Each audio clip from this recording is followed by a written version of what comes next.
এখন আমাদের যেটা জানার দরকার সেটি হলো এই যে ছোট শিরক কাকে বলে। খুব সংক্ষিপ্ত আকারে বলি যে ছোট শিরক হলো কোরআন ও সুন্নতের দলিলে যাকে শিরক বলা হয়েছে, কোরআন ও সুন্নতের দলিলে যেই কাজকে শিরক বলা হয়েছে, কিন্তু এমন শিরক যা তাকে ইসলাম থেকে বের করে দেয় না। কোরআন ও সুন্নতের কি বলা হয়েছে? কাজটাকে শিরক বলা হয়েছে, কিন্তু তাকে ইসলাম থেকে বের করে দেওয়া হয়নি, এরকম কোন দলিলে বের করে তাকে দেওয়া হয়নি। অন্য সংজ্ঞায় কেউ বলেছেন যে প্রত্যেক এমন বিষয়ে যা শরিয়া নিষেধ করেছে আর যেগুলো করলে বড় শিরক পর্যন্ত পৌঁছায় ওগুলোকে ছোট শিরক বলে।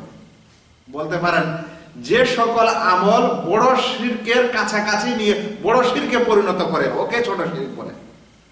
ওই জন্য অনেকে বলেছে যে ছোট শিরক হলো এটা হলো সেতু, এটা ছোট শিরকটা হলো সেতু বড় শিরক করা। মানে ছোট শিরকের মাধ্যমে কি হয়? বড় শিরক হয়, ওকে ছোট শিরক বলে।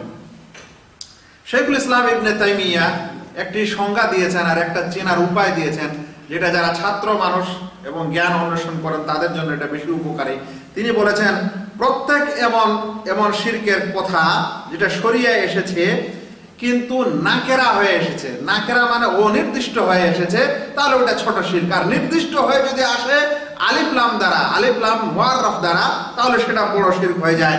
এটা হলো ওই সকল লোকের জন্য এই কথাটি লাভ যারা এই সকল বিষয়ে আলোচনা করেন বা পড়াশোনা করেন বা আরবি জ্ঞান রাখেন। ভাইরা, আমাদের যে কথা জানার সেটি হলো এই যে ইসলামে দুই ধরনের শিরকের বর্ণনা আছে, একটা হলো বড় শিরক আর একটা হলো ছোট শিরক।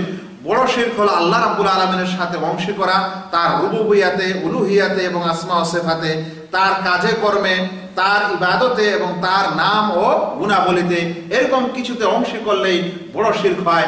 আর ছোট শিরক হলো যে কাজ ও কর্মগুলিকে শিরক তো বলা হয়েছে কিন্তু তাকে ইসলাম থেকে বের করে দেওয়া হয়নি। আর এটাই হচ্ছে বড় শিরক ও ছোট শিরকের সংজ্ঞা।